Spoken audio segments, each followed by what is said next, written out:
Then we'll start with some team news. Who might be back from the weekend? Of course, we've had the international break as well. So has everyone come back fit and well?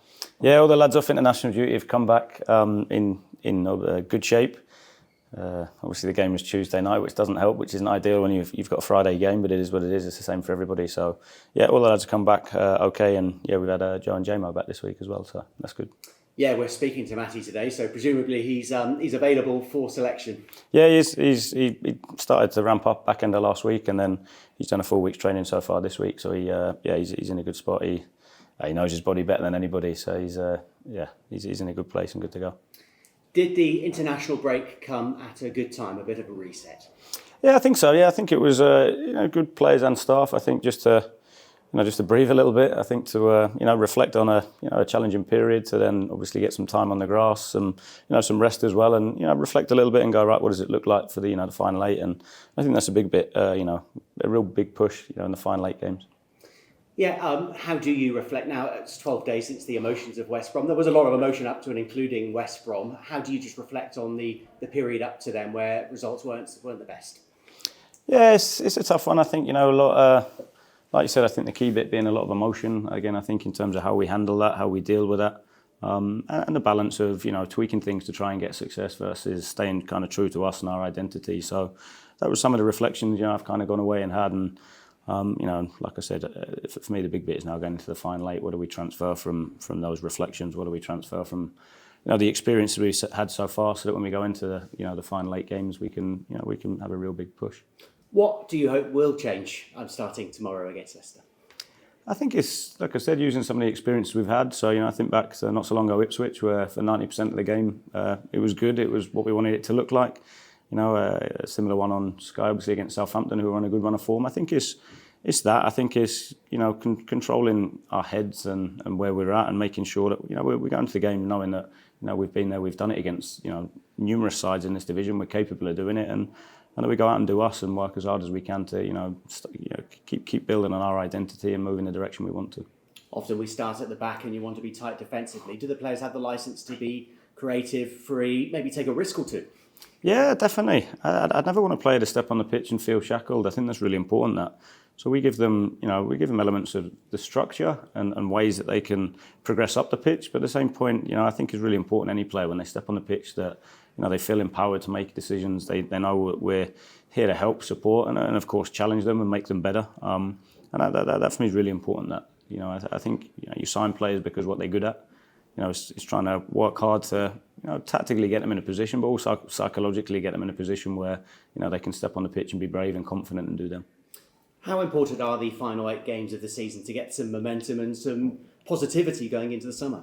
Yeah, huge that. I think in terms of, like I said, we all know we've had a challenging period, but at the same point, I think, stepping back, I think it is about progress. It's about, like you said, getting ready for next season. I think it is, making sure that, every game is hugely important to us, that we step on the pitch and give everything that we've got. And then that we keep progressing, we keep moving forward, because, I think for me, I don't see it as one season finishes, the next season starts. It's a continuation. It's we should be looking to constantly evolve, develop, and progress, and that for me, is the message that we have to have as a group inside. 8 games still to go. How clear in your mind is your squad going into the summer? Have you an idea in your mind who you'd like to keep, who maybe might have futures elsewhere, who you'd like to bring into the club? Yeah, I think definitely the latter one. I think I'm quite clear what we need and what we need to add and what we're lacking. I think that I'm quite clear on that, and obviously there's a huge amount of work that's going on and has been for a period of time to to identify potential targets, and then the rest around it. We've still got 8 games, so again, I think there's constant conversations around the squad and what it looks like, and that like I said, that will evolve over time as we move closer towards the end of the season. Yeah, without naming names, have you started to have conversations with players about their futures at Bristol City? Not yet. I think priority at the moment is making sure that we get ready to in the next, especially the next obviously 2-3 weeks, we've got a heavier period. Making sure that all our focus, all our energy goes into that at the moment. I think that for me is definitely priority. When you win games, everything's great. When not, we pick things with a tooth comb. Can I ask, hopefully, what's a constructive question, and you can just give us an insight into substitutions at West Brom? I think it took until 68 minutes to make a change. Towards the end, like for like, when you're chasing it. Keep some of your thinking behind substitutions is obviously not on a whim. A lot of planning goes into it. But I guess supporters will just be interested to know your thoughts on, especially West Brom on 2 weeks ago. feels forever ago, 2 weeks ago. That moved on since then. I think you look at it, you're not always going to get it right. I think first and foremost, I think I'm quite clear on that. Obviously, the aim is to get more right than wrong, and I think especially early on, if you look at the changes we made, and I think numerous games where players coming on had real huge impact positively, and I remember talking about that numerous times post game around people stepping on the pitch and either maintaining or increasing the level. And then again, I think a lot of thought goes into it. We'll plan, we'll have discussions, see what it looks like, but you also have to go off what the game presents, what it feels like, and what you think you need to do to shift momentum and change things. So they're bits that I go away and I always reflect on and analyse, and bits that I'm my biggest critic in terms of whether I get things right or wrong, because I want to do so well. So yeah, they're bits that we discussed before the game, but you also have to feel in game. So safe to say, if you're being criticised, there's someone criticising them more than that is you. Yeah, like I said, I'm my own biggest critic. I put more pressure on myself than anybody, just because I want to do well, I want to succeed, and I want to do that here. Without second guessing your team, Scott Twine, is the stage set for him now to kickstart his Bristol City career? Yeah, I think so. I think I thought he had a real positive impact when he came on against West Brom. I thought just in the positions he takes up and the risk he takes with the ball. He immediately tries to find Naki on a little diagonal. He does a little overs to corners. So I think in terms of he's an expert at playing between the line in tight areas. And for me, he's constantly looking to create. And I think that's what that's why we brought him in. We needed somebody like him that can take up positions that then ultimately threads wide players or threads strikers. And like I said, I thought he did a terrific job of that in the first game he started, which feels forever ago, and I thought he did a good job of it against West Brom when he came on. Is he fit? Yeah, he's fit. He's had a really solid couple of training weeks. He's in a good place. So, yeah, hopefully he can have a big impact in the next 8 games. I'm told it's the busiest press box of the season. I'm guessing a lot of eyes on Leicester. How do you assess them as an opponent who could be Premier League in just 4 or 5 weeks' time? Yeah, of course. I think when you look at you have to look at the recent history of the club, what they've achieved. I think and then when you come down, if you're able to retain established Premier League players like they have, and then obviously reinvest a large amount of money as well. I think of course you naturally you'd expect them to be strong, competitive. Doesn't guarantee anything. Obviously Enzo's come in and done a terrific job as well, which is important. And I used to actually work with him at West Ham when I was with the 23s, so it's been interesting to see his journey progress. And like I said, it's a good game, it's a challenging game, but ones that we've done well in before previously. Yeah, I guess there's a different kind of pressure on him to get Leicester back in the Premier League. Yeah, of course, you'd expect that, right? I think in terms of given the squad they've got and how it looked for them in the summer. So yeah, there's definitely that, and yeah, if anything, that can go to our advantage tomorrow, hopefully. Is this a good time to play Leicester? They've got obviously issues off the pitch and teams breathing down their necks in the top of the table. Yeah, you never know. Teams go different ways, right? Some thrive under that pressure, some don't like it, some respond different. So for me, I don't know their group, I don't know their culture, I don't know how they're going about it. So for me, it's concentrate on us, make sure that we turn up tomorrow and we be the best version of ourselves. And not too many empty seats. How important is it the players give the fans something to cheer about on Friday? Yeah, definitely. I think, and it's a big bit of getting back to how we've done it previously. I think that's the biggest bit. Making sure that, like I said, we turn up tomorrow and max out everything. The intensity's there, the bravery's there, the discipline's there, all the behaviours I talk regularly about. Making sure that we go out and we be the best version of ourselves. And just finally, how much of a percentage is your eye on Monday as well? Have you thought about Plymouth at all, or over a busy Easter period, do you just have to purely focus on Leicester for now? I'll watch Plymouth this afternoon. So the work's already been started by some of the staff, and then I'll loosely get eyes on them this afternoon. But my energy goes on tomorrow. I think that's the paramount is making sure that we're ready to go tomorrow. Thank you. Thank you. With Enzo, because he's obviously Man City as well. Yeah. You were with the City Football Group when he was with the academy. Was that right? Did you pass across in that capacity? No, it was when I was. So Enzo was on Mr. Pellegrini's staff at West Ham. Right. So he was first team coach there when I was at 23s. So quite often I'd liaise through him with which players were transitioning between groups and stuff. So I had a good relationship with him, to be fair. No surprise, I guess, that he would go on to secure a big managerial job like this. No. The bits for me when I liked when I remember chatting with him around how he was studying coaches and stuff. So again, I think he, seeing him work and how he was around people, I think he was a terrific people person when I came across him. So yeah, it hasn't surprised me, no. When you kind of talk about this period of the season, if you like, and the need to show progress, whether that be to yourselves, to yourself, players, whatever, is there therefore a frustration that you haven't played or secured results that you would have liked to? Like how much of a frustration is there, I guess? Yeah, it drives me insane. I hate it. I want to win games. I'm here to win games. And again, I think it's in different ways, right? I think we've performed well and not won games, which is a level of frustration. There's also the ones where I know we can perform better and don't get the results. I think they're probably the worst ones when you don't quite hit your level.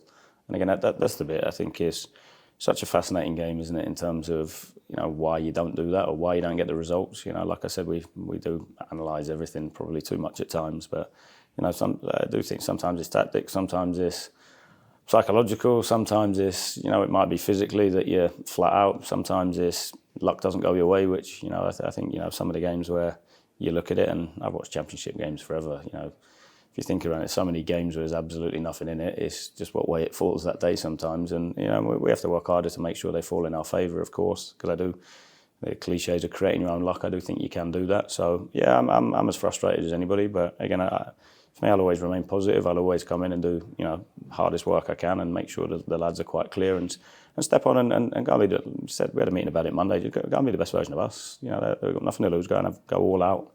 You know, think back to some of the experiences that weren't so long ago, and you know, go and try and replicate that because we've done it. And do you feel a need or an obligation to kind of show the supporters a bit more of what you're about? Yeah, of course. I want the fans on board. Ultimately, I think that's really important. They're you know, and Brian regularly says it to me. It's only 6 games ago, the Southampton game where everybody was on, you know, a bit of a high, and obviously was in a terrific spot. So I want to get back there, and I'm desperate to do that, you know. And, you know, I want the fans to turn up and enjoy watching the team, which there's been games and, you know, where I found it tough to watch us at times, but I also understand why. I think, you know, it's such a, you know, so much pressure on the players that, you know, when you do lose a couple of games, naturally, you know, whether it be confidence, you know, and then that has a knock-on effect with bravery or, you know, bits fall off. But that's the bit for me. Is go and we're very fortunate people, what we do. So go and turn up tomorrow and give everything you've got, and then for me the outcome will take care of itself.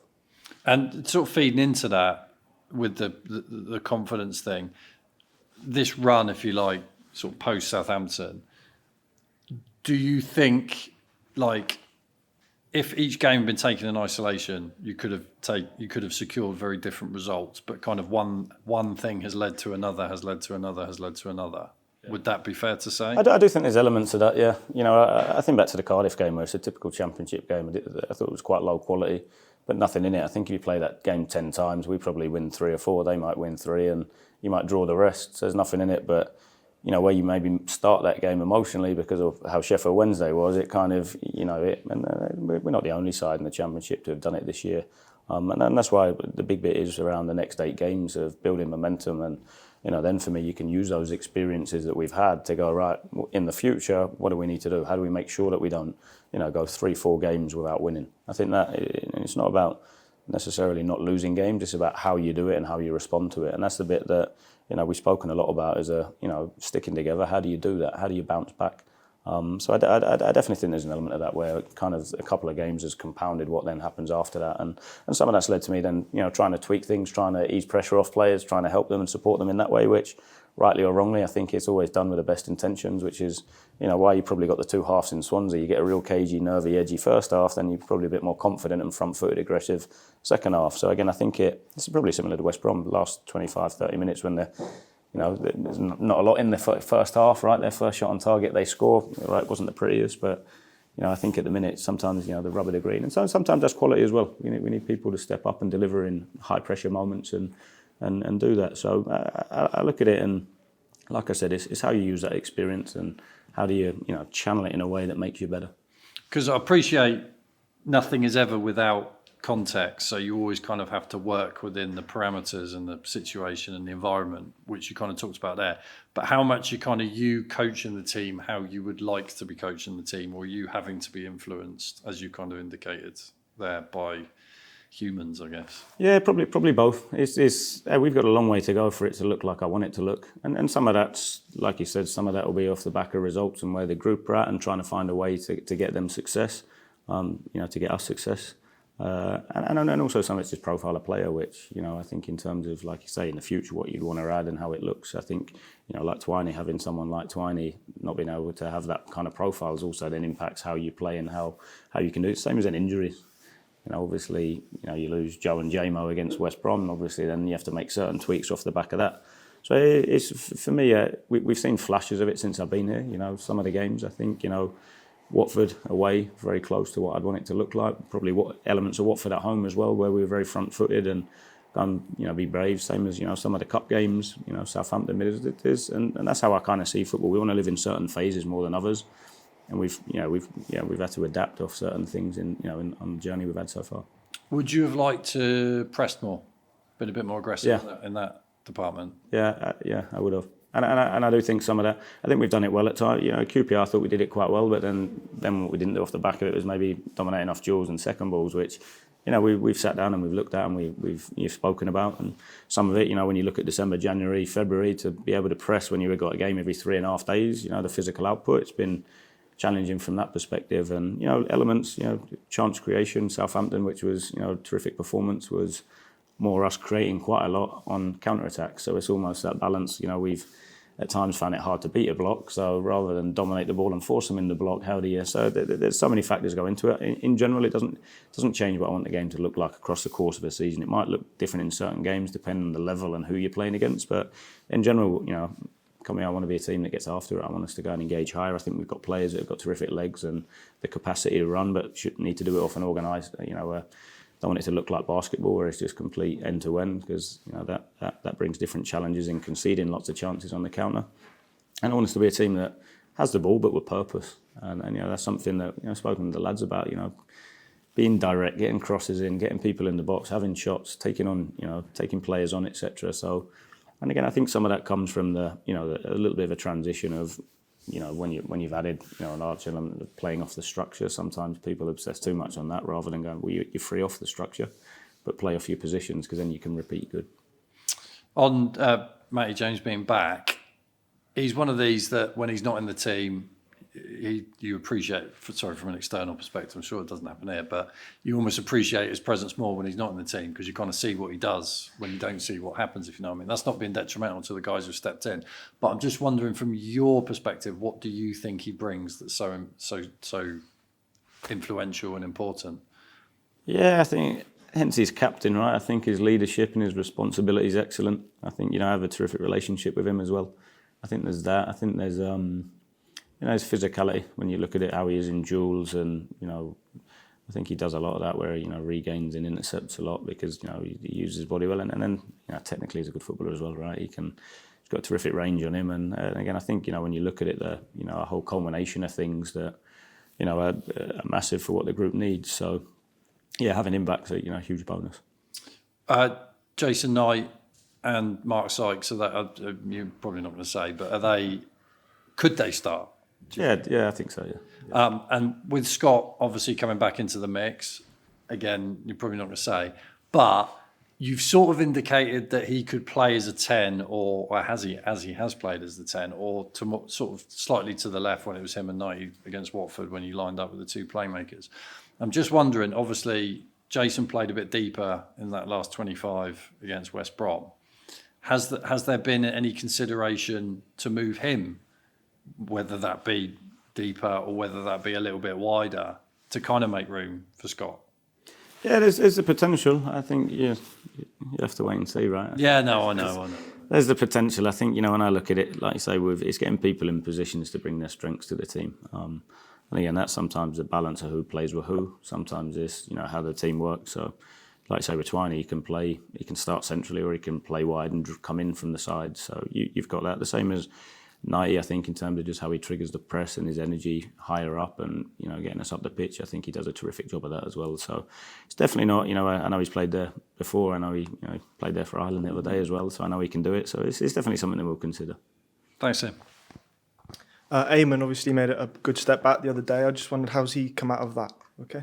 Yeah, good. Yeah, he felt good. We're going to be a little cautious. I think, today's the day where, it's probably where you carry the biggest hangover from from what we did on the other day, the reports feedback was that he did extremely well. So he's trained really well. I really like some of his attributes, to be fair, and it's now a case of building him up. So he's come through it okay. He's done a recovery session today, and he's in a good spot.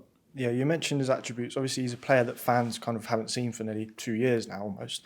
I just wondered what your kind of impressions of him are. I haven't seen him in training for a while now.